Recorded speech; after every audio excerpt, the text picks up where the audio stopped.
Hello to all. आज का हमारा टॉपिक है कीटों का आर्थिक महत्व, इकोनॉमिक इम्पोर्टेंस ऑफ इंसेक्ट्स। तो डियर स्टूडेंट्स, सबसे पहले हम हानिकारक कीट या हार्मफुल इंसेक्ट्स की बात करते हैं। तो insects as carrier of human and animal diseases, मनुष्य तथा पालतू जानवरों के रोगवाहक कीट की हम बात करते हैं। तो इस कैटेगरी में बहुत सारे ऐसे कीट आते हैं जो रोगजनक परजीवियों के वाहक होते हैं, रोगजनक परजीवियों को फैलाते हैं।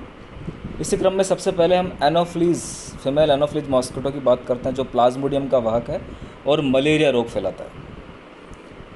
आगे हम क्यूलेक्स मॉस्किटो की बात करते हैं। क्यूलेक्स मॉस्किटो के द्वारा फाइलेरिया रोग फैलाया जाता है। और फाइलेरिया रोग कृमि एक निमेटोड कृमि है, एक राउंड वॉर्म है, जिसे फाइलेरिया बैंक्रॉफ्टाई हम बोलते हैं। इस फाइलेरिया रोग को एलिफेंटियासिस या हाथी पाँव रोग के नाम से भी जाना जाता है, आप सभी जानते हैं। सीसी फ्लाई की आगे हम बात करते हैं, जिससे अफ्रीका का निद्रा रोग फैलता है, सेटसी फ्लाई या सीसी फ्लाई, और ये ट्रिपिनोसोमा गैम्बियंस के द्वारा होता है, यानी ये सीसी फ्लाई ट्रिपिनोसोमा गैम्बियंस की वाहक होती है।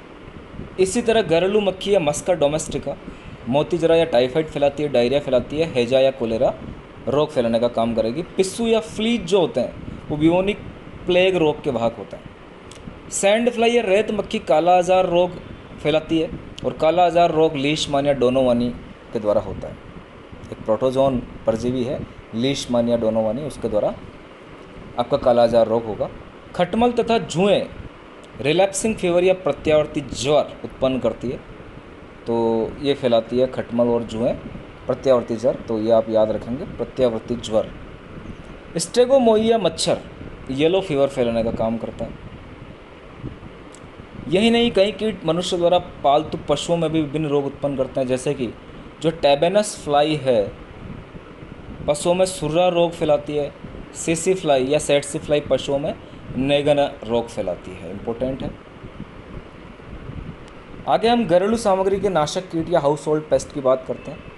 कीट न केवल मनुष्यों में रोग फैलाते हैं, बल्कि मानव द्वारा एकत्र की गई कीमती वस्तुओं को भी क्षति पहुंचाते हैं और उन्हें हानि पहुंचाने का काम करते हैं। इस क्रम में हम चींटियों की, तिलचट्टों की, फल मक्खियों की, घरेलू मक्खियों की बात करें तो ये भोजन सामग्री को दूषित कर देती है, उन्हें नष्ट कर देती है।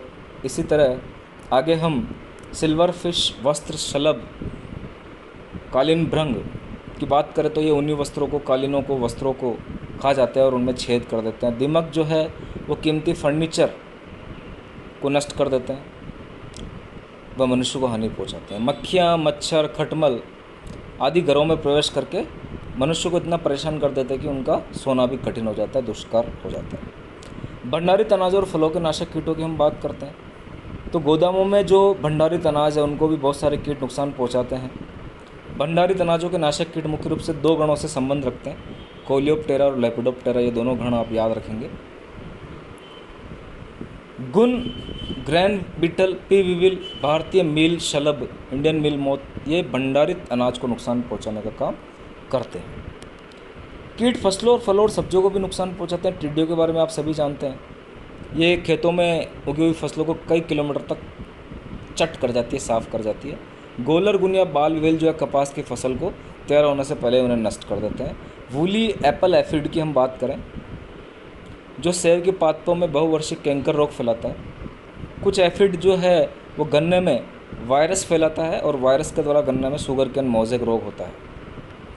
थ्रिप्स कीट के द्वारा टमाटर में स्पॉटेड बिल्ट या स्पॉटेड विल्ट और अनानास में येलो स्पॉट नामक रोग होता है। पालतू पशुओं के हानिकारक कीटों की हम बात करें तो बहुत सारे जो कीट है, पिस्सू है, जू है, बक है, ये पालतू पशुओं में बाह्य परजीवी के रूप में पाए जाते हैं। पक्षी जू, जिसे हम मेलोफेगा बोलते हैं, ये पक्षियों के कोमल परों को नुकसान पहुंचाती है और उनमें जलन और खुजली उत्पन्न करती है। यहाँ पे मिस प्रिंट है, थोड़ा सही कर लेना। यही नहीं, ये जुएँ उनमें पहुंचकर उनका खून भी चूसती है। रुधिर चूसने वाली होर्न मक्खी पशुओं का रक्त चूसकर उन्हें आराम नहीं करने देती है। इसी तरह ऑक्स वॉर्बल मक्खी के जो भृंग हैं वो पशुओं से मिलने वाले चमड़े और गोश्त को हानि पहुंचाते हैं। तो ये सभी उदाहरण आप याद करेंगे। जैव नियंत्रण में सहयोगी कीट, यहाँ से प्रश्न 100% पूछा जाता है। कुछ विशेष प्रकार के कीट ऐसे भी होते हैं जो हानिकारक कीटों को विनाश कर उन्हें नियंत्रित करते हैं, यानी कीटों के द्वारा ही हम कीटों को नष्ट कर रहे हैं, यानी कीटों का बायोलॉजिकल कंट्रोल हो रहा है। इनमें से कुछ कीट हानिकारक कीटों पर आक्रमण कर उनका भक्षण कर जाते हैं। सबसे इम्पोर्टेंट यहाँ पर है ऑस्ट्रेलियन लेडी बर्ग बीटल या ऑस्ट्रेलियन लेडी बर्ड भृंग को अमेरिका के कैलिफोर्निया में ले जाया गया, जो साइट्रस फलों, संतरे और नींबू के पौधों पर लगने वाले फ्रूटेड स्केल का भक्षण कर पौधों को इनसे बचाता है। इनके अलावा भूमि भृंग, ग्राउंड बीटल, टाइगर भृंग, टाइगर बीटल, लेडी बर्ड भृंग, लेडी बर्ड बीटल और एंट लॉयन, ये कीट भी बायोलॉजिकल कंट्रोल में या हानिकारक कीटों को भक्षण करते हैं। बायोलॉजिकल कंट्रोल में इनका उपयोग भी किया जाता है। इसी प्रकार कुछ कीट मनुष्यों पर, जंतुओं पर या फसलों पर परजीवी के रूप में रहता है और उन कीटों का नाश कर मनुष्य को लाभ पहुंचाते हैं। ये कीट अपने अंडे परजीवी कीट के लार्वाओं के शरीर पर रख देते हैं। तो ये इंपॉर्टेंट चीज़ है। जब इन अंडों से लार्वा स्फोटित होते हैं तो ये हानिकारक कीटों के लार्वाओं को मारकर उनका भक्षण कर जाता है। उदाहरण के लिए इक्यूमोन नामक कीट अपने अंडे कैबेज फ्लाई के लार्वा पर देता है, और जब इन अंडों से लार्वा निकलते हैं इक्यूमोन के, तो कैबेज फ्लाई के लार्वा को नष्ट कर देते हैं, खा जाते हैं। इस प्रकार से कैबेज फ्लाई के द्वारा पत्ता गोभी की फसल की रक्षा हो जाती है। तो ये काफ़ी इंपॉर्टेंट एग्जाम्पल है, आप याद रखेंगे। औषधि में कीटों का महत्व, यहाँ से भी 100% प्रश्न पूछा जाता है, तो ये आप याद रखेंगे। औषधियों में भी कीटों का बहुत सारा महत्व है। अपन कॉकिनियल कीट की बात करते हैं या कोचिनियल कीट की बात करते हैं। इस कीट से कार्बनिक अम्ल, कॉक्सरिन, मेलेस्टिन, वसा और वसी अम्ल जो प्राप्त होते हैं, उनका उपयोग चेहरे व सिर को तंत्रिका पीड़ा के रोग न्यूरोलजिया या न्यूरेल्जिया से बचाने में और कुत्ता खांसी के उपचार में किया जाता है। तो बिल्कुल आप याद रखेंगे। मधुमक्खियों से प्राप्त विष का उपयोग सर्पदंश के प्रभाव को दूर करने के लिए एंटीटॉक्सिन बनाने में किया जाता है। ये प्रश्न पूछा गया है, याद रखेंगे आप। मधुमक्खियों से शहद मिलता है जो कि प्राकृतिक संक्रमण रोधी होता है। शहद से अल्सर का इलाज भी किया जाता है।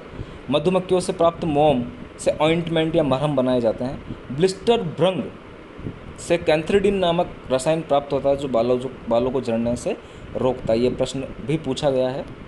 रेशम कीट बॉम्बेक्स मोराई के कोकुनों से एक एक्सट्रैक्ट या अर्क निकाला जाता है।